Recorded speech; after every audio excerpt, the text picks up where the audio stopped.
Hello मेरे प्यारे दोस्तों, आज हम इस वीडियो में साइंस के 2 नंबर वाला जितना भी सब्जेक्टिव क्वेश्चन है पूरा सब्जेक्टिव क्वेश्चंस इसी वीडियो में हम आपको पूरा कंप्लीट बता देते हैं, क्योंकि कल के बाद परसों से एग्जाम स्टार्ट होने वाला है और 17 फरवरी दिन मैथ का पेपर होगा। उसके बाद जस्ट ही आपका साइंस का पेपर होगा। तो ऐसे में 2 नंबर वाला जितना भी सब्जेक्टिव क्वेश्चन है साइंस में, फिजिक्स, केमिस्ट्री, बायोलॉजी, तीनों का हम आपको मात्र इसी वीडियो में पूरा का पूरा कंप्लीट कर देंगे। ठीक है, तो वीडियो को पूरा अंत तक देखिएगा, चाहे वीडियो 1 घंटा का हो या फिर 1.5 घंटा को, पूरा कंप्लीट कर देंगे। ठीक है ना, तो आप इस वीडियो को एकदम अच्छे तरीके से देखिए और अच्छे से समझिएगा तो आपको ऑब्जेक्टिव क्वेश्चंस भी यहाँ से निकलेगा। पूरा ऑब्जेक्टिव क्वेश्चंस आप यहीं से कंफर्म भी करेंगे। ठीक है, तो चलिए अब ज़्यादा वक्त हो गया, हम स्टार्ट करते हैं।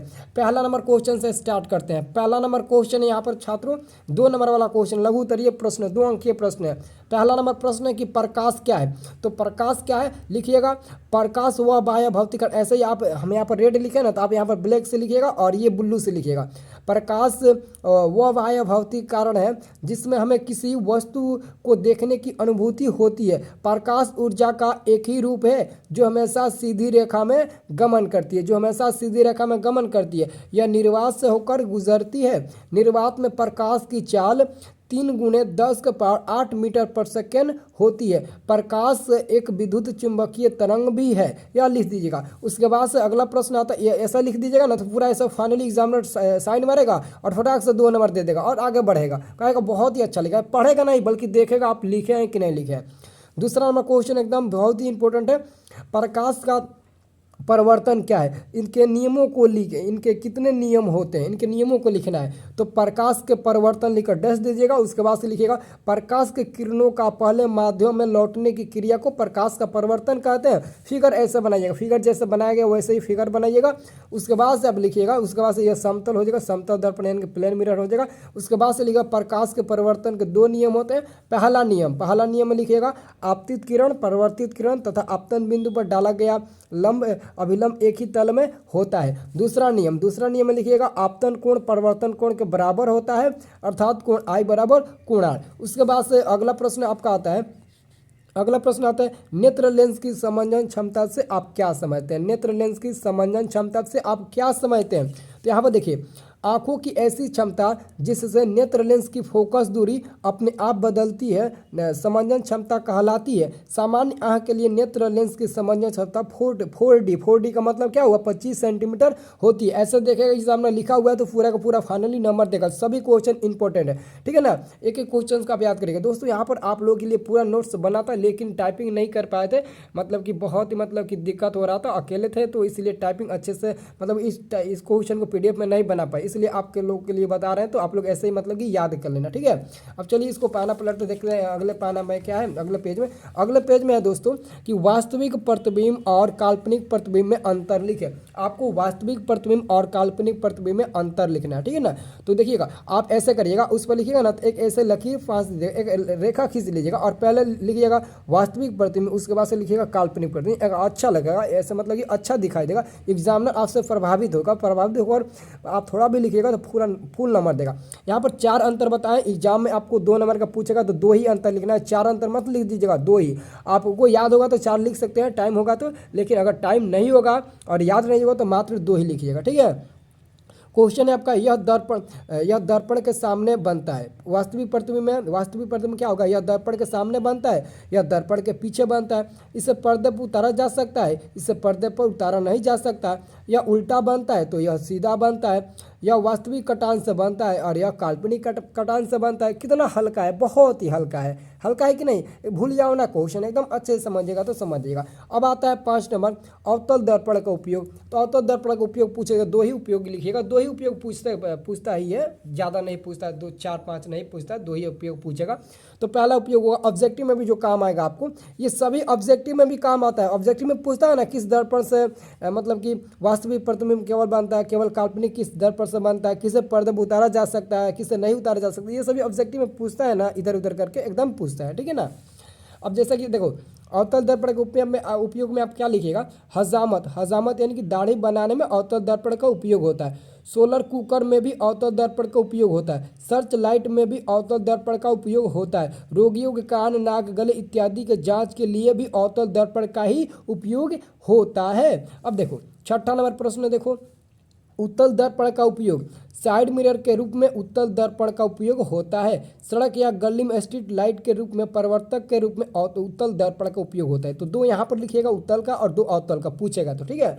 अब देखो यहाँ पर हम अगर अपवर्तनांक क्या है, रिफ्रैक्टिव इंडेक्स क्या है, ठीक है, रिफ्रैक्टिव इंडेक्स क्या है। अपवर्तनांक में लिखिएगा किन्हीं दो माध्यमों के लिए आपतन कोण की जया तथा अपवर्तन कोण की जया का अनुपात एक नियतांक होता है। इसे म्यू या न्यू के द्वारा सूचित किया जाता है, अर्थात म्यू बराबर साइन आई बटे साइन आर। इसको याद रखिएगा, ये पूछता है साइन आई बटे साइन आर वाला, ठीक है।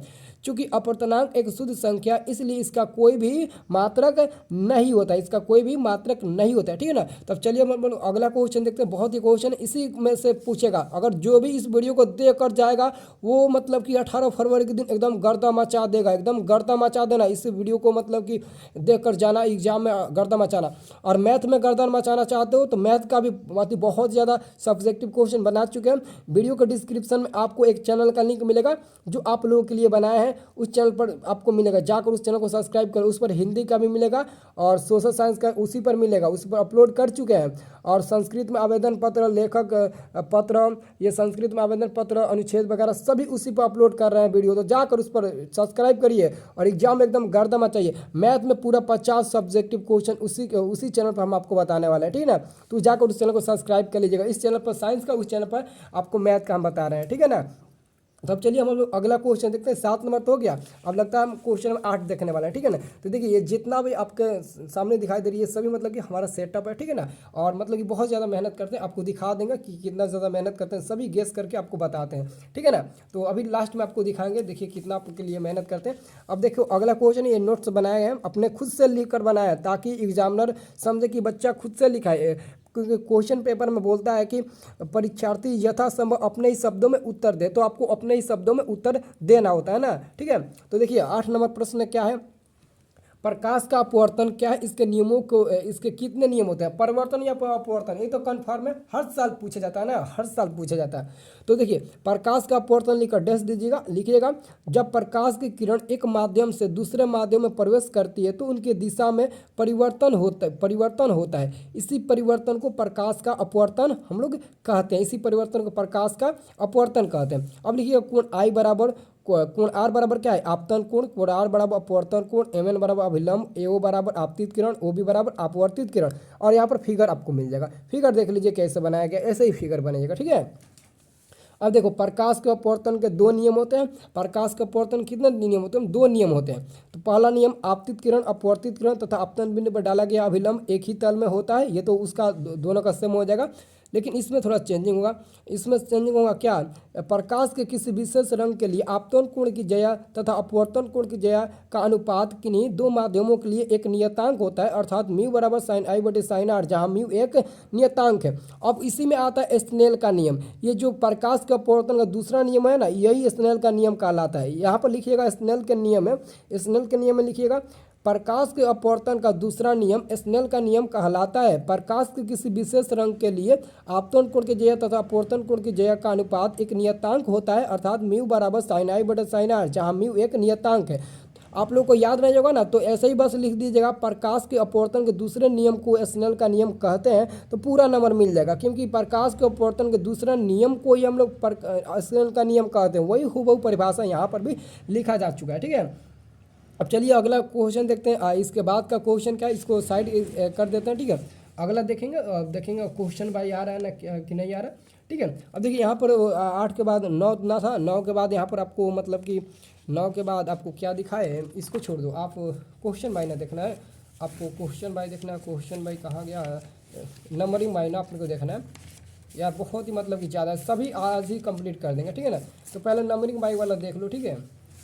कुछ क्वेश्चन इधर उधर चला गया, ठीक है। तो सबसे पहले आप इसको देखो, उसको छोड़ दो, 9 तक हुआ था ना, उसके बाद आएगा तो देखना। आप 17 नंबर देखो, 17 नंबर क्वेश्चन, अवतल और उत्तल लेंस में अंतर स्पष्ट करें। अवतल लेंस और उत्तल लेंस में अंतर स्पष्ट करना, इसको स्पष्ट करने के लिए एक रेखा खींच लीजिएगा। और देखिए ऑब्जेक्टिव में ऐसा काम आता है कि नहीं, एक और अवतल लेंस लीजिएगा, एक और उत्तल लेंस लीजिएगा।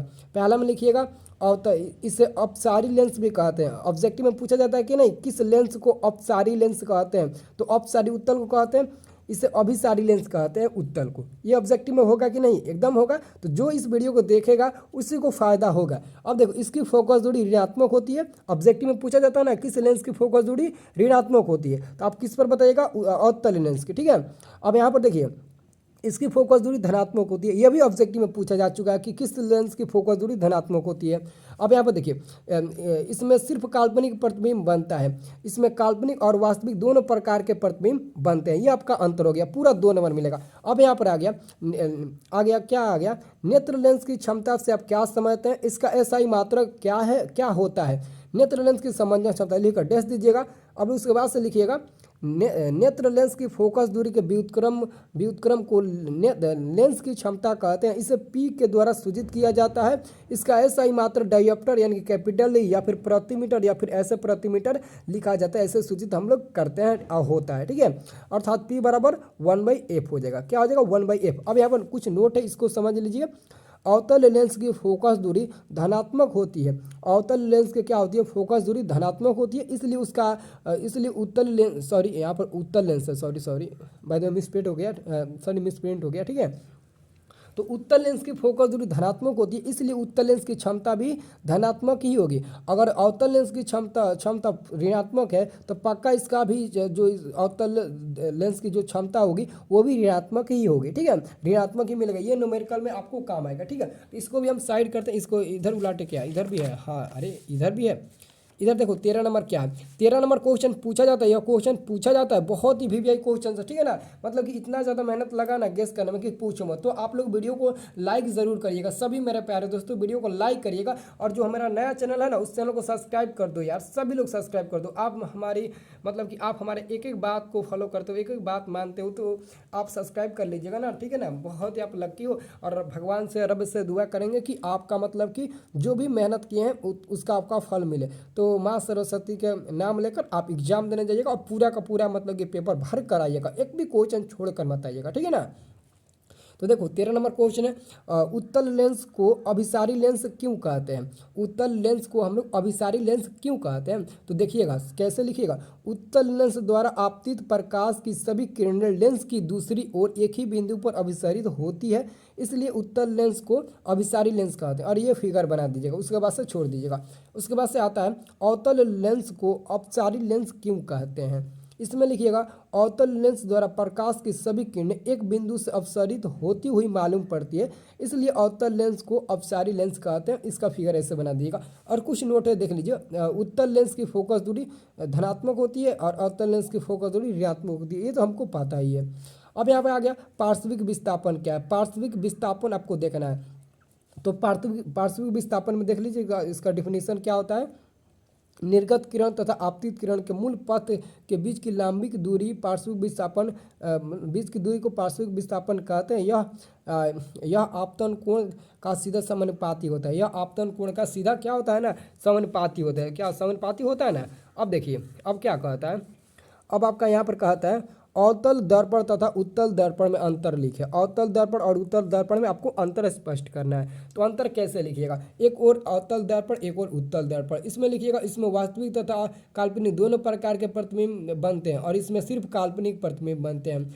इसे अभिसारी दर्पण भी कहते हैं और इसे अपसारी दर्पण भी कहते हैं। अब देखो यहाँ पर चेंज हो गए, यहाँ पर भी आप कंफ्यूज हो जाएंगे। यहाँ पर देखो अच्छे से समझना। देखो यहाँ पर हम लिखे हैं 2 नंबर में इसे अभिसारी कहते हैं। देखो अवतल में दर्पण में क्या होता है ना? अवतल दर्पण में हम लोग अवतल दर्पण को अभिसारी बोलते हैं और उत्तल को अपसारी बोलते हैं। लेकिन लेंस में अवतल लेंस को अपसारी लेंस बोलेंगे और उत्तल लेंस को अभिसारी बोलेंगे। ये चेंज हो जाता है दर्पण में, याद रखिएगा। ये कंफ्यूज करके पूछेगा आपसे। ठीक है, तो यहाँ पर देख सकते हैं उत्तल दर्पण की फोकस दूरी धनात्मक होती है और अवतल दर्पण की फोकस दूरी ऋणात्मक होती है। ये तो आपका कन्फर्म हो गया। अब चलिए इसको भी साइड करते हैं। अब अगला टॉपिक लाते हैं। अगला देखिए, अगला इसको याद रखिएगा। प्रकाश संश्लेषण भी आपको बता देते हैं, याद रखिएगा। प्रकाश संश्लेषण फोटोसिंथेसिस। प्रकाश संश्लेषण क्या है? व्हाट इज फोटोसिंथेसिस आपको बताना है। ठीक है, तो क्या लिखिएगा? इसका 2 डेफिनेशन बताएंगे, एक किताबी भाषा और एक मतलब कि आपको समझाने के तौर पर बताएंगे। ठीक है, तो प्रकाश संश्लेषण पहले जो समझाने का तौर है उसके अनुसार बता रहे हैं। जिस प्रक्रिया के द्वारा पौधे कार्बनिक भोजन का निर्माण करते हैं उसे उसे प्रकाश संश्लेषण कहते हैं। कार्बनिक भोजन, अकार्बनिक भोजन दो होता है। तो कार्बनिक भोजन क्या है, पौधे स्वयं निर्माण करते हैं, कार्बनिक भोजन पौधे स्वयं निर्माण करते हैं, अकार्बनिक भोजन पौधे जड़ों द्वारा मिट्टी से प्राप्त करते हैं, यही अंतर है। और उसके बाद से देखिए, ये आपका किताबी भाषा है। पेड़ पौधों द्वारा कार्बन डाइऑक्साइड जल एवं प्रवाहित के माध्यम से सूर्य की प्रकाश की उपस्थिति में ग्लूकोज का संश्लेषण करना प्रकाश संश्लेषण कहलाता है। ऑब्जेक्टिव में यहाँ से ज़्यादा पूछेगा कि प्रकाश संश्लेषण में की क्रिया में किस उत्पाद का निर्माण होता है, तो ग्लूकोज का निर्माण होता है। ग्लूकोज का निर्माण होता है ना, ग्लूकोज का निर्माण होता है। अब पूछेगा कि प्रकाश संश्लेषण की क्रिया में ऑक्सीजन कहाँ से बाहर निकलता है, ऑक्सीजन कहाँ से बाहर निकलता है, तो ऑक्सीजन कहाँ से यहाँ बाहर निकलेगा, देख आप बता सकते हैं, तो ग्लूकोज से या फिर जल से कहाँ से ऑक्सीजन बाहर निकलता है, आप ही खुद देख लीजिए।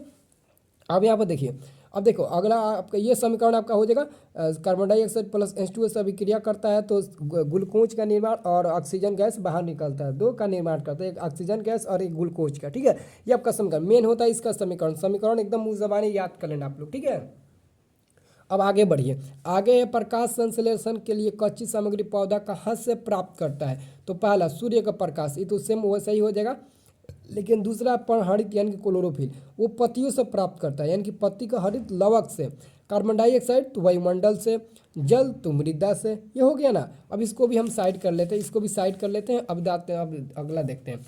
अब यहाँ बताइए, अब आप केमिस्ट्री में चले जाइए, केमिस्ट्री में प्रवेश करिए। केमिस्ट्री आपका रासायनिक गुण के आधार पर धातु और अधातु में अंतर लिखे, रासायनिक गुण के आधार पर। ठीक है ना, तो ये 5 नंबर का पूछेगा। रासायनिक गुण के आधार पर जब भी पूछेगा तो कितना 5 मार्क्स का पूछेगा, यानी कि 5 नंबर का पूछेगा रासायनिक गुण के आधार पर धातु और अधातु में अंतर लिखने को आपसे। ठीक है ना, तो कैसे लिखिएगा, तो सबसे पहले आप क्या करिएगा, एक और धातु लीजिएगा, एक और अधातु लीजिएगा। इसमें लिखिएगा धातुएं विद्युत धनात्मक होती है जैसे सोडियम और कैल्शियम, अधातुएं विद्युत ऋणात्मक होती है जैसे कैल्शियम ऑक्सीजन। उसके बाद से लिखिएगा यहाँ पर धातुएं ऑक्सीजन से अभिक्रिया कर क्षारीय ऑक्साइड धातु बनाती है, अधातुएं ऑक्सीजन के साथ अभिक्रिया कर अम्लीय ऑक्साइड बनाती है। तीसरा में लिखिएगा धातुएं जल से अभिक्रिया कर हाइड्रोजन गैस बनाती है, अधातुएं जल से अभिक्रिया नहीं करती है, यानी अभिक्रिया कर ही नहीं सकती है। धातुएं अम्ल से अभिक्रिया कर H2 गैस बनाती है, अधातुएं अम्ल से अभिक्रिया कर H2 गैस नहीं बनाती है। ये कितना 5 नंबर का पूछेगा, तो यही 4 लिख दिएगा, पूरा 5 नंबर मिलेगा। अब यहाँ पर आ गया, क्या आ गया, आगे आपका प्रश्न खनिज और अयस्क में अंतर लिखे, खनिज और अयस्क में अंतर लिखना है। ठीक है, तो यहाँ पर देखिए क्या क्या लिखना है। सबसे पहले खनिज एक और आप अयस्क ले लीजिएगा। उसके बाद से लिखिएगा इसमें इसे आसानी से प्राप्त नहीं किया जा सकता है, इसे आसानी से प्राप्त किया जा सकता है। खनिज को आसानी से प्राप्त नहीं किया जा सकता है, जबकि अयस्क को आसानी से प्राप्त किया जा सकता है। यह ज़्यादा खर्च में प्राप्त होता है, खनिज ज़्यादा खर्च में प्राप्त होता है और अयस्क कम खर्च में प्राप्त होता है। इसमें अशुद्धियाँ होती है, इसमें अशुद्धियाँ नहीं होती है। सभी खनिज अयस्क होते हैं, लेकिन सभी अयस्क खनिज, देखिए सभी खनिज अयस्क नहीं होते हैं, लेकिन सभी अयस्क खनिज होते हैं। ये आप याद रखिएगा। तो इसमें का कोई दो याद रखिएगा, 2 नंबर का पूछेगा।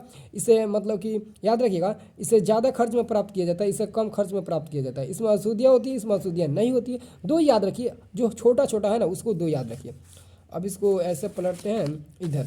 अब देखिए इधर यहाँ पर देखिए, इसको याद रखिए, जो यहाँ पर देखिए ऑब्जेक्टिव में काम आएगा। ये जितना भी तीर मार कर हम लिखे हैं वो ऑब्जेक्टिव के लिए लिखे हैं। किसके लिए? ऑब्जेक्टिव के लिए, आपको ऑब्जेक्टिव में काम आएगा। ठीक है ना, तो ऑब्जेक्टिव में क्या काम आएगा आपको अभी बताने वाले हैं। ठीक है ना, तो देखो ऑब्जेक्टिव पूछा, हीरा सबसे कठोर तत्व है। हीरा क्या होता है? हीरा सबसे कठोर तत्व होता है, याद रखिएगा। कार्बन का दूसरा अपरूप ग्रेफाइट होता है, अपवाद में वो चला जाएगा। कार्बन का दूसरा अपरूप क्या होता है? ग्रेफाइट, जो अपवाद में चला जाएगा। ग्रेफाइट मुलायम, चिकना तथा विद्युत का सुचालक होता है। ग्रेफाइट क्या होता है? मुलायम, चिकना तथा तथा विद्युत का सुचालक होता है। और धातु विद्युत का क्या होता है? सुचालक होता है। और धातु क्या होता है? विद्युत का सुचालक होता है। ठीक है, याद रखिएगा। अब यहाँ पर ठोस अवस्था में रहने वाली धातु का नाम याद कर लो। एग्जाम में ऑब्जेक्टिव में पूछ सकता है। कार्बन, सल्फर, पी और क्या होगा आपका IETC, ये सभी होगा। द्रव अवस्था में 2 ही रहता है, ब्रोमीन और Hg। अगर धातु का आएगा तो Hg होगा, अगर अधातु का आएगा तो Br होगा। ये तो ऑब्जेक्टिव में पूछा जाता है, सभी को पता ही होगा। अब देखो यहाँ पर गैस अवस्था में रहने वाले N2O2 H2 ETC ये सभी गैस अवस्था में रहने वाले धातु है। और धातु के बारे में देख लो, वैसे तत्व जो ऊष्मा एवं विद्युत का चालन नहीं करते हैं और न ही आघातवर्ध तथा तन्य होते हैं उसे हम लोग अधातु कहते हैं। जैसे कार्बन क्या है, अधातु है। ब्रोमीन क्या है, यह भी एक अधातु है। सल्फर क्या है, अधातु है। ठीक है। अब यहाँ पर आ गया भौतिक गुण के आधार पर धातु और अधातु में अंतर बताए। तो भौतिक गुण पर आधार का पूछेगा तो 2 नंबर का पूछेगा, रासायनिक के आधार पर 5 नंबर का पूछेगा। तो इसके अनुसार क्या लिखेगा, धातुएं चमकदार होती है और धातुएं चमकदार नहीं होती है, दोनों में अंतर लिखिएगा। धातुएं ठोस होती है और धातुएं ठोस और गैस होती है। धातुएं आघातवर्ध तथा तन्य होती है और धातुएं आघातवर्ध तथा तन्य नहीं होती है। धातुएं ऊष्मा एवं विद्युत का सुचालक होती है और धातुएं ऊष्मा एवं विद्युत का कुचालक होती है। हो गया कि नहीं। अब यहाँ पर नीचे और देख लिए उपधातु। उपधातु याद रखिएगा, उपधातु की संख्या। जैसे वैसे तत्व जिसमें धातु और अधातु दोनों के गुण पाए जाते हैं उपधातु कहलाते हैं। एक्चुअली में रियल में उपधातु की संख्या 7 ही होती है, लेकिन इसको अपवाद के चलते 10, 11 मतलब कि 9 के आसपास हम लोग ले जाते हैं। जैसे बी हो गया, SI हो गया, GE, SE, AS, SB, TE, PO, AT, ये सभी मतलब उपधातु के अंतर्गत चला जाएगा, याद रखिएगा। अब इसको साइड कर लेते, अब अगला पेज लाते हैं। अगला पेज में देखिए, अगला पेज में हम आपको लिखे थे कि हीरा सबसे कठोर तत्व है, ये तो आपको एग्जाम ऑब्जेक्टिव के लिए काम आएगा। ग्रेफाइट कार्बन का शुद्ध एवं अस्थायी अपरूप है। ग्रेफाइट क्या होता है ना, कार्बन का शुद्ध एवं अस्थायी अपरूप होता है, शुद्ध एवं अस्थायी अपरूप होता है, याद रखिएगा। ठीक है। अब यहाँ पे ग्रेफाइट की संरचना षष्ठ फलकीय होता है। ग्रेफाइट का संरचना क्या होता है, षष्ठ फलकीय होता है। एग्जाम ऑब्जेक्टिव में पूछ देगा, ग्रेफाइट की संरचना षष्ठ फलकीय होता है। अब देखो एल्केन का सामान्य सूत्र याद रखो, एल्केन का सामान्य सूत्र क्या होता है, CnH2n+2 होता है, 2n+2 होता है। अब एल्काइल का सामान्य सूत्र, तो एल्काइल में CnH2n+1 हो जाएगा। ठीक है।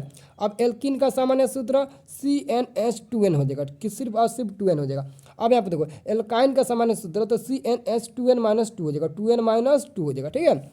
अब यहाँ पर ये क्वेश्चन पक्का पूछेगा 2 नंबर का, समयोगी क्या है। तो ऐसे विभिन्न कार्बनिक यौगिक जिनका अणुसूत्र समान हो लेकिन संरचना सूत्र, भौतिक गुण तथा रासायनिक गुण भिन्न भिन्न हो उसे समयोगी कहलाता है। ब्यूटेन के 2 समयोगी होते हैं, ब्यूटेन के 2 और पेंटेन के 3। तो ब्यूटेन के 2 समयोगी दोनों का फिगर बना चुके हैं और पेंटेन के 3 समयोगी होते हैं, नॉर्मल पेंटेन, आइसोपेंटेन और नियोपेंटेन। और इसका नॉर्मल पेंटेन, आइसोब्यूटेन, 2 इसका होता है समयोगी। ऑब्जेक्टिव में पूछेगा कि पेंटेन के कितने होते हैं, तो पेंटेन के 3 होते हैं और ब्यूटेन के 2 समयोगी होते हैं। आप लोग टिक लगाइएगा। ठीक है, याद रखिएगा। अब देखिए इसका पेज, अगला पेज में क्या है, अगला पेज में क्वेश्चन आपको दिए हैं, आपको ये क्वेश्चन को गेस किए हैं, आप लोग देख लेना। ठीक है।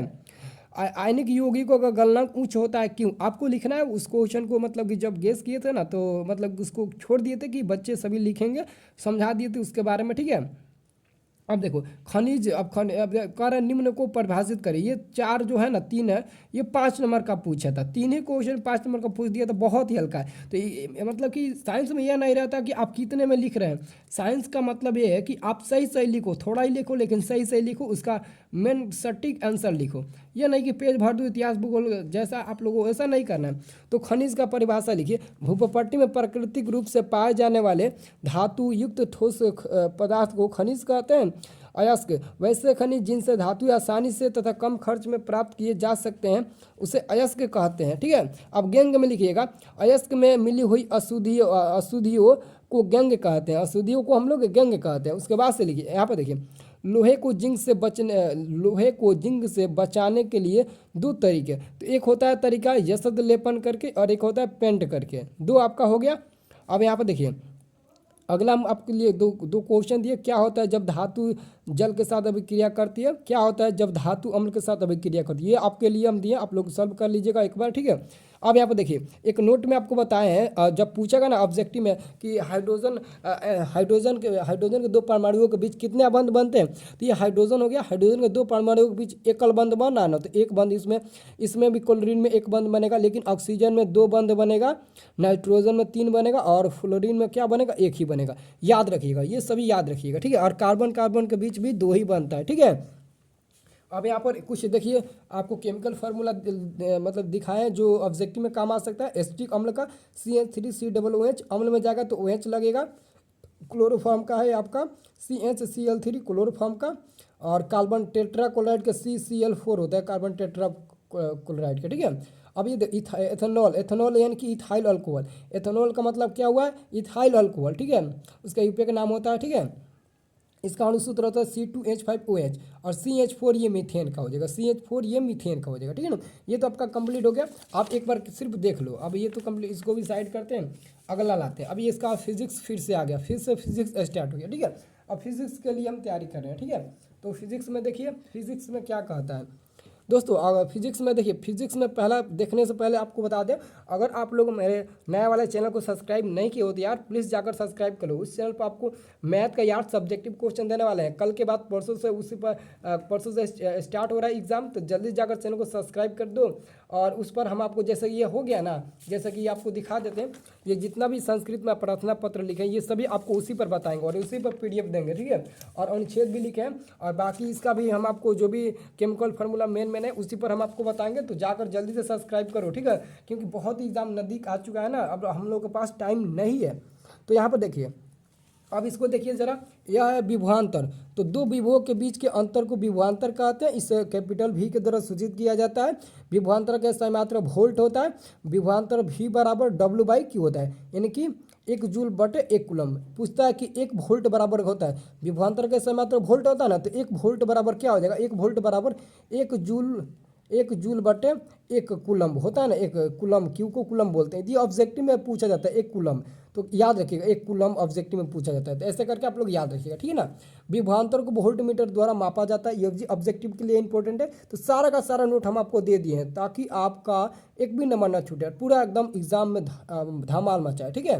अब देखो अगला है आपका एमीटर। एमीटर ऐसी विद्युतीय यंत्र जिसके द्वारा विद्युतीय परिपथ में प्रवाहित होने वाली धारा मापी जाती है, एमीटर कहलाती है। एमीटर को श्रेणी क्रम में जोड़ा जाता है, एमीटर को श्रेणी क्रम में जोड़ा जाता है। अब वोल्ट मीटर ऐसा विद्युतीय यंत्र जिसके द्वारा परिपथ में किन्हीं दो बिंदुओं के बीच का विभवांतर मापा जाता है, वोल्ट मीटर कहलाता है। वोल्ट मीटर को समांतर क्रम में जोड़ा जाता है, वोल्ट मीटर को हम लोग समांतर क्रम में जोड़ते हैं। अब देखो प्रतिरोध का परिभाषा आ गया। प्रतिरोध क्या है, तो लिखिएगा, चालक पदार्थ का वह गुण जो उस पदार्थ से होकर प्रवाहित होने वाली विद्युत धारा का विरोध करता है, प्रतिरोध कहलाता है। इसे कैपिटल R द्वारा सूचित किया जाता है। इसका SI मात्रक ओम होता है, इसका SI मात्रक ओम होता है, R बराबर V/I हो जाएगा, ठीक है। अब अगला देखिए, अगला क्वेश्चन आता है विशिष्ट प्रतिरोध या फिर प्रतिरोधकता। चालक पदार्थ की इकाई अनुप्रस्थ परिच्छेद वाले इकाई लंबाई के खंड का प्रतिरोध उसका विशिष्ट प्रतिरोध कहलाता है। इसे रो के द्वारा सूचित करते हैं। इसका SI मात्रक ओम मीटर होता है। ये ऑब्जेक्टिव में पूछता है कि प्रतिरोधकता का SI मात्रक होता है ओम मीटर। रो बराबर R/A/ आपका I हो जाएगा, ठीक है। याद रखिए ओम मीटर ऐसे भी एग्जाम में दे देगा, ओम मीटर ऐसे भी, ठीक है। ये ओम का चिन्ह है जो प्रतिरोध का SI मात्रक होता है, ठीक है। अब इसको पेज को पलटते हैं, अब इधर देखते हैं। इधर आपका मिलेगा विद्युत धारा। विद्युत धारा इलेक्ट्रिक करंट का ऐसा, इलेक्ट्रिक करंट का डिफिनीशन, किसी चालक में प्रवाहित होने वाली आवेश के प्रवाह की दर को विद्युत धारा कहते हैं। इसे I द्वारा सूचित किया जाता है। देखो अगर एक बार इस वीडियो को जो भी देखता होगा ना, तो उसके मन में मतलब कि जो भी डाउट होगा वो क्लियर हो जाएगा, और एक मन मतलब कि दिमाग पर चढ़ जाएगा। एक बार दिमाग पर चढ़ जाएगा तो एग्जाम में मतलब कि जो क्वेश्चन भूले होंगे वो याद हो जाएगा, इसलिए हम रिविजन करा रहे हैं, ठीक है ना। अब देखो विद्युत धारा का SI मात्र एम्पियर होता है। विद्युत धारा को एमीटर द्वारा मापा जाता है। विद्युत धारा एक अदिश राशि है, अर्थात विद्युत धारा बराबर I बराबर Q/T। विद्युत धारा यानी कि इलेक्ट्रिक करंट बराबर क्या होता है, इलेक्ट्रिक करंट 1 एम्पियर बराबर 1 कूलम्ब बटे 1 सेकेंड हो जाएगा। T को सेकंड में मापते हैं ना, तो 1 सेकेंड हो जाएगा। अब देखो एम्पियर, जब किसी चालक से एक सेकेंड में 1 कूलम्ब आवेश प्रवाहित होता है तो उस चालक से प्रवाहित धारा 1 एम्पियर कहलाता है। तो 1 एम्पियर यानी कि I बराबर 1 कूलम्ब बटे 1 सेकेंड हुआ कि नहीं, वो अभी हम आपको बता रहे थे। तो ये आपका जो फार्मूला है ना, ये जो फार्मूला है यही ऑब्जेक्टिव में पूछता है, बहुत इंपॉर्टेंट है। अब देखो 1 माइक्रो एम्पियर बराबर, ये एग्जाम में पूछा जा चुका है, 1 माइक्रो एम्पियर बराबर 10⁶ एम्पियर होता है। विद्युत आवेश का SI मात्रक कूलम्ब या फिर ऐसे कूलम्ब होता है, दोनों को सूचित करते हैं, ठीक है। अब अगला आता है विद्युतीय विभव। इकाई धन आवेश को अनंत से विद्युतीय क्षेत्र के किसी एक बिंदु तक लाने में किए गए कार्य को विद्युतीय विभव कहते हैं। इसे कैपिटल V द्वारा सूचित किया जाता है। इसका ऐसा ही मात्रक वोल्ट होता है। यह एक अदिश राशि है। पृथ्वी पर विद्युतीय विभव शून्य माना जाता है। पृथ्वी पर विद्युतीय विभव क्या शून्य यानी कि जीरो के समान माना जाता है। हो गया ना। तो इसे पलटे थे कि नहीं, ये हो गया था ना, हाँ हो गया था। ठीक है, अब इसको भी साइड करते हैं। अब हम लाते हैं दूसरा। ठीक है, अब हम लाते हैं, अब चलिए इसको लाते हैं। ठीक है, इसको भी देख लीजिए। जैसे कि आपका ये हो जाएगा NaOH। NaOH का नाम है सोडियम हाइड्रोक्साइड। HCl का मतलब कि हाइड्रोक्लोरिक अम्ल, जो कुत्ते में ज़्यादा सबसे पाया जाता है। H2SO4 यानी कि सल्फ्यूरिक अम्ल। HNO3 नाइट्रिक अम्ल। NaCl सोडियम क्लोराइड जो नमक का रासायनिक सूत्र होता है साधारण नमक का। H2O जल का रासायनिक सूत्र। C6H12O6 ग्लूकोज का रासायनिक सूत्र। चीनी का C12H22O11 चीनी का। संगमरमर का हो जाएगा CaCO3 संगमरमर इसका होगा, संगमरमर या फिर खड़िया या फिर चूना पत्थर। बुझा हुआ चूना का कैल्शियम हाइड्रोक्साइड का होल्ट हो जाएगा। ठीक है, अब यहाँ पर आता है अम्ल एवं क्षार में अंतर लिखे। अम्ल और क्षार में आप लोग अंतर कैसे लिखिएगा, तो अम्ल और क्षार में ऐसा अंतर लिखते हैं हम लोग, दो भागों में बांट लीजिएगा, एक तरफ अम्ल एक तरफ क्षार। तो पहले में लिखिएगा यह स्वाद में खट्टा होता है, यह स्वाद में कड़वा होता है, इसका पीएच मान 7 से कम होता है, इसका पीएच मान 7 से अधिक होता है, यह नीले लिट्मस पत्र को लाल करता है तो यह लाल लिट्मस पत्र को नीला कर देता है ना। हो गया ना। अब देखो, अब आगे देखो क्या लिखना है। आगे देखो ब्लीचिंग पाउडर यानी कि विरंजक चूर्ण। तो विरंजक चूर्ण का रासायनिक सूत्र कैल्शियम ऑक्सीक्लोराइड होता है। इसका रासायनिक नाम यानी कि प्रचलित नाम कैल्शियम ऑक्सीक्लोराइड है। इसे हेसेनक्लेवर विधि द्वारा तैयार किया जाता है। विरंजक चूर्ण का उपयोग कीटाणु के रूप में जल को शुद्ध करने में होता है। कि मतलब इसका उपयोग क्लोरोफॉर्म में भी होता है। लॉन्ड्री में विरंजक के लिए भी इसका उपयोग होता है, विरंजक के रूप में भी इसका उपयोग होता है।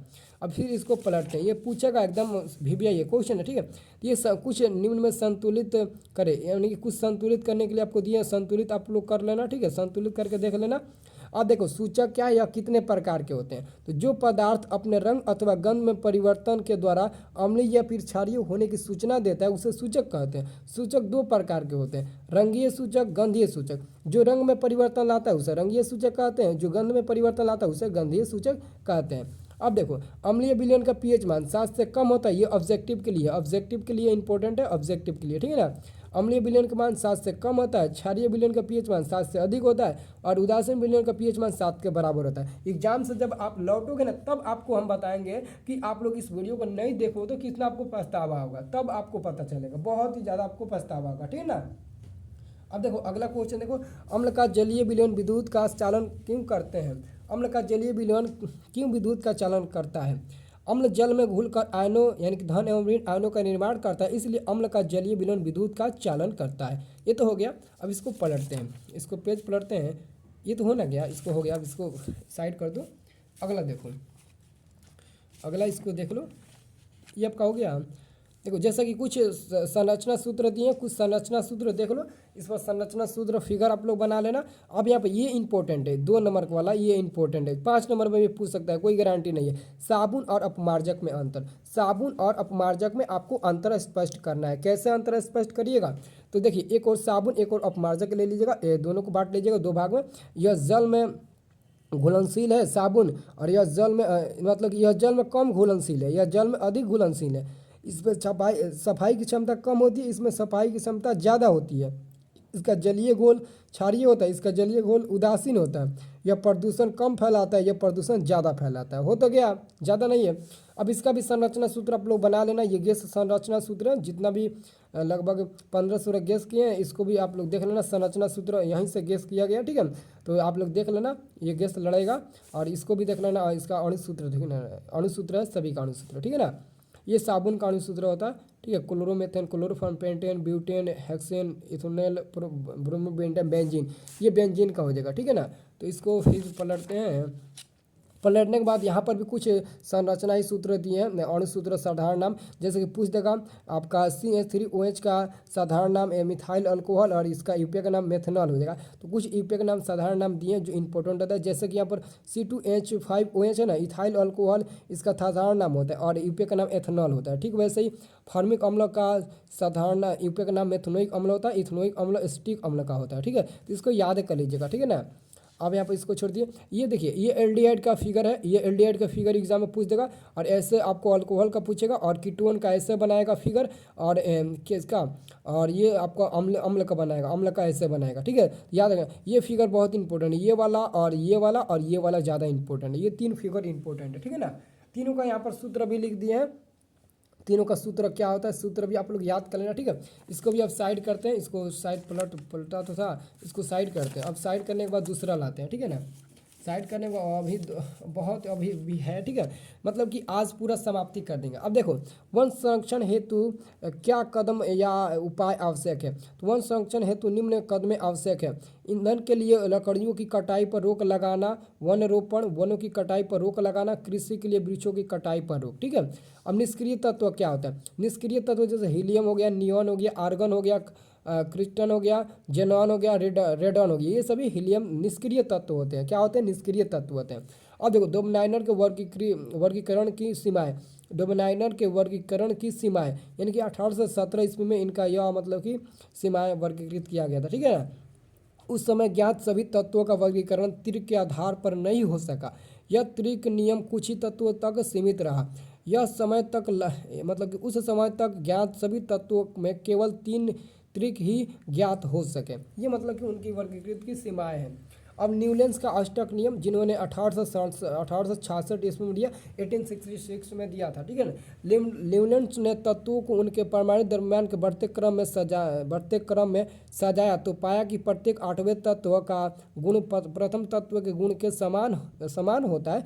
इसे न्यूलैंड्स का अष्टक सिद्धांत कहते हैं, इसे न्यूलैंड का अष्टक सिद्धांत हम लोग कहते हैं। अब देखिए मेंडलीव का आवर्त नियम, तत्वों के गुणधर्म के उनके परमाणु द्रव्यमान के आवर्त फलन होते हैं। मेंडलीव का आवर्त नियम जो होता है ना, परमाणु द्रव्यमान के आवर्त फलन होते हैं। आधुनिक आवर्त नियम में तत्वों के गुणधर्म उनकी परमाणु संख्या के आवर्त फलन होते हैं। आधुनिक में परमाणु संख्या होगा और मेंडलीव में परमाणु द्रव्यमान होगा। याद रखिएगा, मेंडलीव में द्रव्यमान होगा और आधुनिक में क्या होगा, परमाणु संख्या होगा। ठीक है ना, इसको याद रखना। अब यहाँ पर देखो किसी आवर्त में बाएं से दाएं ओर जाने पर तत्वों के परमाणु संख्या का जो आकार होता है यानी कि साइज होता है वो घटता है, क्योंकि परमाणु त्रिज्या में वृद्धि होती है। याद रखना, और बाएं से दाएं जाने पर परमाणु संख्या आकार क्या होगा, घटेगा। किसी समूह में ऊपर से नीचे जाने पर, अगर ऊपर से नीचे जा रहे हैं तो परमाणु संख्या का आकार बढ़ेगा।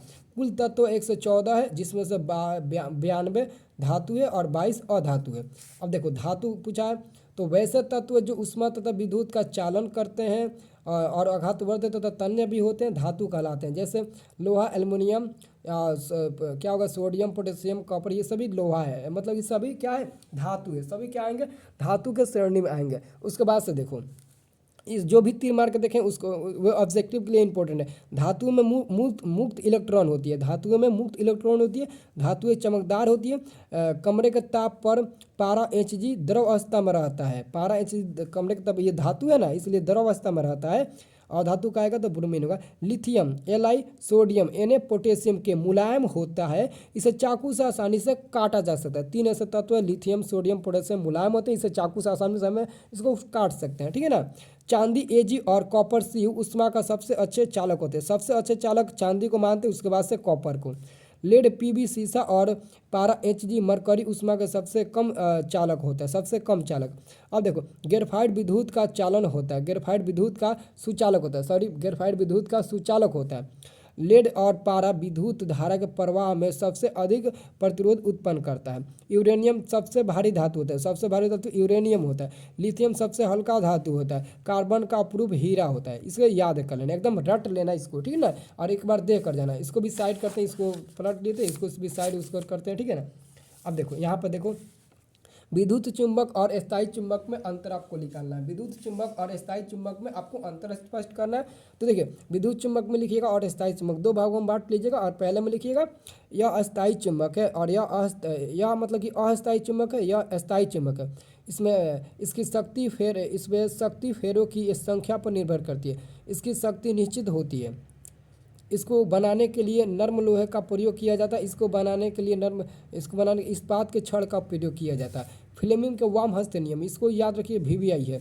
तो अपने बाएं हाथ की तर्जनी माध्यमा और अंगूठे को परस्पर लंबवत इस प्रकार फैलाए। यदि तर्जनी चुंबकीय क्षेत्र की दिशा और माध्यमा धारा की दिशा को दर्शाता है तो अंगूठा धारावाही चालक पर लगे बल की दिशा को व्यक्त करेगा। और फिगर बना लीजिएगा, ठीक है ना, ये फिगर बना लीजिएगा। अब देखो, किसी चालक का प्रतिरोध किन किन बातों पर निर्भर करता है। तो किसी चालक का प्रतिरोध निम्नलिखित बातों पर निर्भर करता है: चालक की लंबाई पर, उसके क्षेत्रफल पर, प्रकृति पर और ताप पर। ये आपका हो जाएगा, ठीक है ना। इसको भी पलट देते हैं, इसको याद कर लेना सब लोग, ठीक है ना, इसको याद करना। अब देखो, लॉरेंज बल क्या है?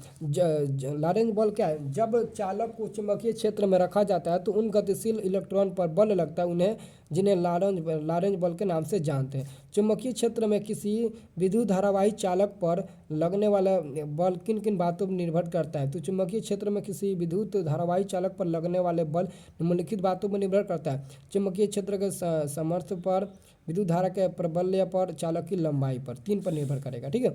विद्युत मोटर, तो विद्युत मोटर याद रखिए, विद्युत मोटर एक ऐसी युक्ति है जो विद्युत ऊर्जा को यांत्रिक ऊर्जा में बदल देती है। 1 नंबर में काम आएगा ऑब्जेक्टिव में, ये ऑब्जेक्टिव में काम आएगा तो आएगा, ठीक है ना। विद्युत मोटर विद्युत ऊर्जा को यांत्रिक ऊर्जा में रूपांतरित करता है। अब देखो, विद्युत चुंबकीय प्रेरण से आप क्या समझते हैं। तो विद्युत चुंबकीय प्रेरण परिवर्तित चुंबकीय क्षेत्र यानी कि फ्लक्स के कारण किसी चालक में धारा उत्पन्न होने की घटना विद्युत चुंबकीय प्रेरण कहलाती है। विद्युत चुंबकीय प्रेरण यानी कि चुंबकीय फ्लक्स का SI मात्रा वेबर होता है। चुंबकीय फ्लक्स का SI मात्रा क्या होता है? वेबर होता है।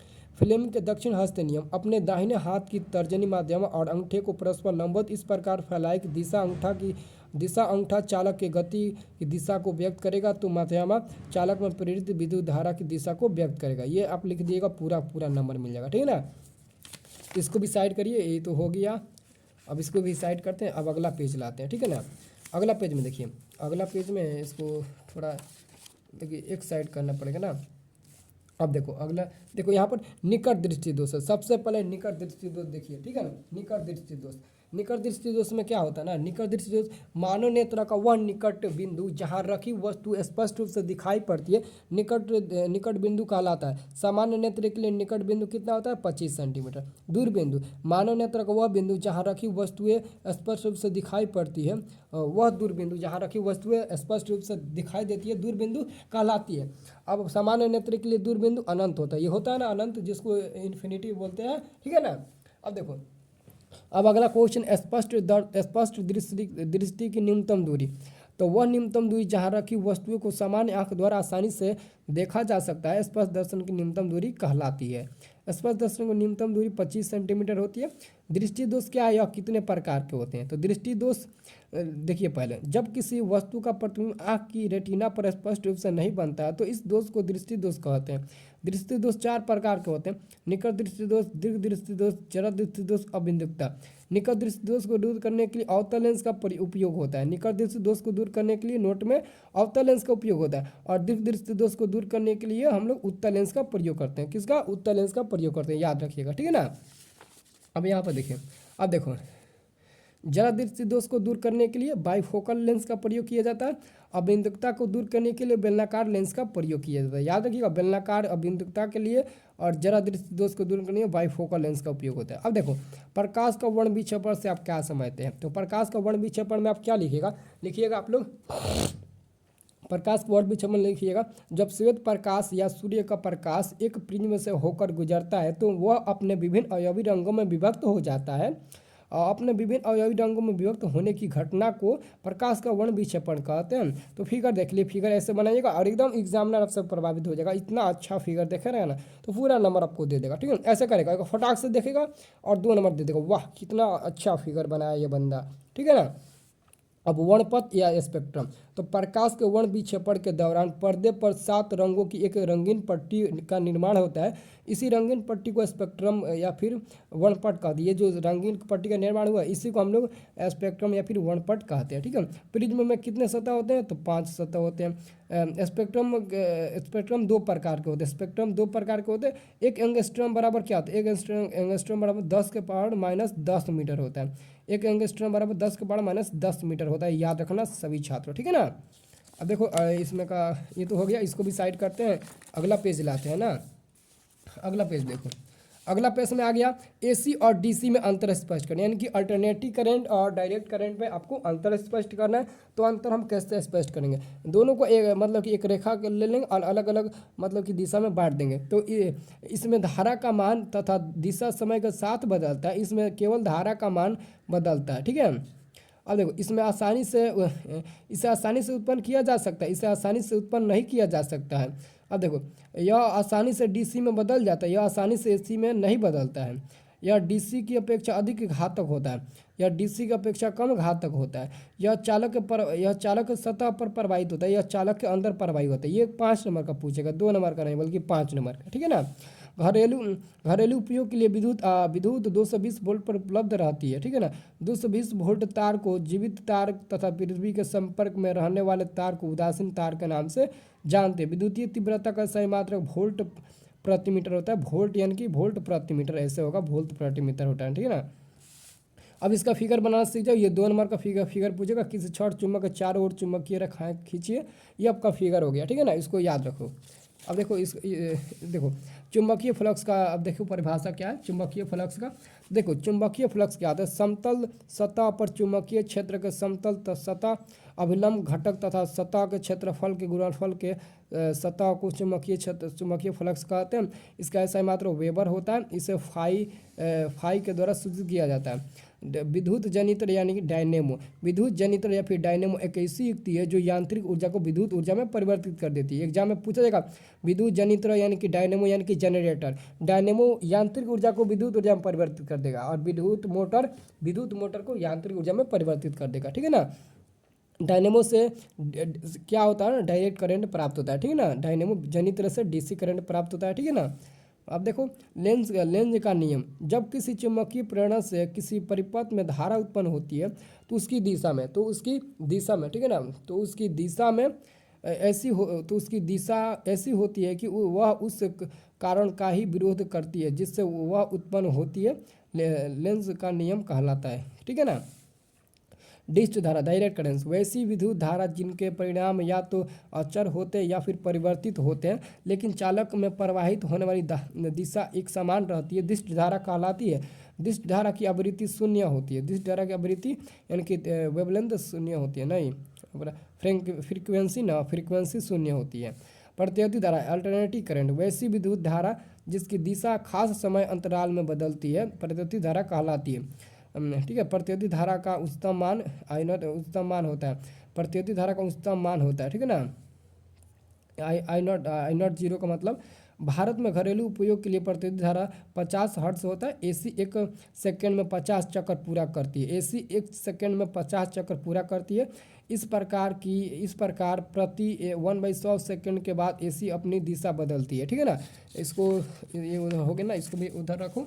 अब देखो अगला आ गया आपका नाभिकीय संलयन क्या है। नाभिकीय संलयन ऐसी नाभिकीय अभिक्रिया जिसके फलस्वरूप 2 हल्के नाभिक परस्पर संयुक्त होकर एक भारी तथा एक अस्थायी नाभिक का निर्माण करते हैं, नाभिकीय संलयन कहलाती है, ठीक है। अब नाभिकीय विखंडन देखिए, नाभिकीय विखंडन है वैसी नाभिकीय अभिक्रिया जिसके फलस्वरूप एक भारी एवं अस्थायी नाभिक विखंडित होकर 2 हल्के एवं अस्थायी नाभिक में परिवर्तित हो जाता है। ऊर्जा की एक विशाल राशि मुक्त होती है, नाभिकीय विखंडन कहलाती है। जैसे कि आप देख सकते हैं समीकरण, अब दोनों में अंतर आपको ज्ञात करना, नाभिकीय संलयन और नाभिकीय विखंडन में अंतर। यह लिखिए, यह प्रोटॉन द्वारा प्रेरित होता है, यह न्यूट्रॉन द्वारा प्रेरित होता है। यह श्रृंखला अभिक्रिया नहीं, इसमें यह श्रृंखला अभिक्रिया नहीं है, यह एक श्रृंखला अभिक्रिया, ठीक है ना। अब यहाँ पे देखिए विद्युत संयंत्र जल संयंत्र की ऊर्जा को गतिज ऊर्जा में परिवर्तित कर देता है। देखिए काफ़ी कन्फ्यूज़न है, विद्युत संयंत्र जल की गतिज ऊर्जा को विद्युत ऊर्जा में परिवर्तित कर देता है। बायोगैस का मुख्य अवयव मीथेन होता है। सौर ऊर्जा का नवीकरणीय स्रोत होता है ना, ठीक है ना। अब इसको ऐसे पलटते हैं और इधर देखते हैं क्या है। इधर है नवीकरणीय ऊर्जा का स्रोत, वैसे ऊर्जा स्रोत जिसे समाप्त नहीं किया जा सकता है और उपयोग करने के बाद पुनः उपयोग में लाया जा सकता है, नवीकरणीय ऊर्जा कहलाता है। जैसे सौर ऊर्जा, पवन ऊर्जा, जल विद्युत ऊर्जा इत्यादि, ये सभी नवीकरणीय ऊर्जा के स्रोत है। अनवीकरणीय ऊर्जा स्रोत वैसे ऊर्जा जो समाप्त होने के बाद बार बार उपयोग में पुनः उपयोग नहीं लाया जा सकता है, अनवीकरणीय ऊर्जा कहलाता है, ठीक है ना। कोयला, तेल प्राकृतिक है, इसको यूज़ करने के बाद हम बार बार यूज़ में नहीं लाएंगे, ठीक है ना। अब देखो कोयला के प्रकार। कोयला देखिए, पीट कोयला यह निम्नतम कोटि का कोयला होता है। इसमें 60% कार्बन उपस्थित रहता है। इसका प्रयोग खाना बनाने में होता है। इसको घटिया कोयला के नाम से भी जानते हैं। लिग्नाइट यह निम्नतर कोयला है। इसमें 67% कार्बन रहता है। बिटुमिनस, इसमें 70 से 80% कार्बन रहता है। एंथ्रासाइड यह उत्तम कोटि का कोयला है। इसमें लगभग 96% कार्बन अवस्थित रहता है। अब देखो पवन चक्की पवन ऊर्जा को यांत्रिक ऊर्जा या फिर विद्युत ऊर्जा में रूपांतरित करता है। पवन चक्की पवन ऊर्जा को विद्युत ऊर्जा या फिर यांत्रिक ऊर्जा में परिवर्तित करता है। पवनों का देश डेनमार्क को कहा जाता है। सौर सेल सौर ऊर्जा को विद्युत ऊर्जा में रूपांतरित करता है। जीवाश्म ईंधन ऊर्जा का अनवीकरणीय स्रोत है, ठीक है ना। इसको याद रखना है, एक एक ऑब्जेक्टिव यहाँ से मिलेगा आपको, ठीक है ना। अब चलिए अगला पेज देखते हैं। अगला ये आपका पेज आ गया, ये आपका केमिस्ट्री का रहेगा, ठीक है ना। केमिस्ट्री में शुरुआत करेंगे रासायनिक अभिक्रिया से। रासायनिक अभिक्रिया का डेफिनेशन याद रखना आप लोग, रासायनिक अभिक्रिया का डेफिनेशन, ठीक है ना। रासायनिक अभिक्रिया, जब कोई पदार्थ अकेले अथवा किसी दूसरे पदार्थ के साथ क्रिया करके एक या एक से अधिक भिन्न गुण धर्म वाले नए पदार्थों का निर्माण करते हैं तो रासायनिक अभिक्रिया कहलाते हैं। रासायनिक अभिक्रिया, जब किसी रासायनिक अभिक्रिया में अभिकारक उत्पाद की जगह अन्य उनके रासायनिक सूत्रों का उपयोग करते हैं, रासायनिक समीकरण कहलाते हैं। यह समीकरण देख लो, Mg+O2 से MgO का निर्माण हुआ है। तो यहाँ पर 2 लगा दो ना, और यहाँ पर भी 2 लगा दो, हो जाएगा। अब देखो संयोजन अभिक्रिया, जब 2 या 2 से अधिक पदार्थ संयोग करके एक नए पदार्थ का निर्माण करते हैं उसे संयोजन अभिक्रिया कहते हैं। जैसे कैल्शियम ऑक्सीजन से अभिक्रिया कल कार्बन डाइऑक्साइड का निर्माण किया है, ठीक है ना। इसका जो भी मतलब कि इसका ये क्या होता है ना, समीकरण होता है ना, समीकरण को याद रखना, ठीक है ना। अब आगे ऊष्माक्षेपी रासायनिक अभिक्रिया, वैसी अभिक्रिया जिसमें उत्पाद के निर्माण के साथ साथ ऊष्मा भी उत्पन्न होती है, ऊष्माक्षेपी रासायनिक अभिक्रिया कहलाती है। जैसे कि जो आपका प्रकाश संश्लेषण वाला समीकरण होता है वही यहाँ पर भी हो जाएगा, ठीक है। नहीं वो नहीं होगा, दूसरा होगा, चेंज हो जाएगा ना, चेंज होगा, ठीक है। अब देखो वियोजन, जिसको हम लोग अपघटन कहते हैं। वियोजन यानी कि अपघटन अभिक्रिया, ऐसा पदार्थ एक पदार्थ टूटकर जब 2 या 2 से अधिक नए पदार्थों का निर्माण करता है तो उसे वियोजन अभिक्रिया करते हैं। जैसे कि कैल्शियम कार्बोनेट को हम लोग विभक्त अभिक्रिया किए हैं, ऊष्मा के साथ गर्म किए हैं तो कैल्शियम ऑक्साइड और कार्बन डाइऑक्साइड का निर्माण हुआ है। इसको चूना पत्थर, खड़िया संगमरमर भी बोलते हैं, CaCO3 को, ठीक है ना। ऊष्माशोषी रासायनिक अभिक्रिया, वैसी अभिक्रिया जिसमें ऊष्मा का अवशोषण होता है उसे ऊष्माशोषी रासायनिक अभिक्रिया कहते हैं। जैसे कि ये इसको याद रखो, इस समीकरण को आप लोग याद रखना, ठीक है ना। अब इसको पेज पलटते हैं। पहले पलटने के बाद आता है विस्थापन या एकल विस्थापन अभिक्रिया। जब कोई तत्व दूसरे तत्व को उनके यौगिक के विलयन से विस्थापित कर उसका स्थान ले लेता है उसे विस्थापन अभिक्रिया कहते हैं। एग्जाम्पल आप देख सकते हैं जैसे में समीकरण।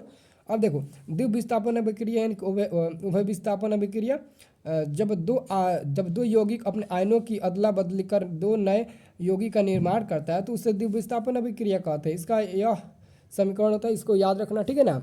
अब देखो अवक्षेपण अभिक्रिया, वैसी रासायनिक अभिक्रिया जिसमें किसी अवक्षेप का निर्माण होता है उसे अवक्षेपण अभिक्रिया कहते हैं। जैसे कि आपका ये समीकरण हो जाएगा, इस समीकरण को आप लोग याद रखो, ठीक है ना। अब देखो अब क्या होगा, उपचयन या ऑक्सीकरण, जब किसी पदार्थ में ऑक्सीजन की वृद्धि होती है या ऑक्सीजन का ह्रास होती है तो उसे उपचयन कहते हैं। समीकरण देख लो, इसमें किसका उपचयन हो रहा है, किसका उपचयन हो रहा है ना, ठीक है ना।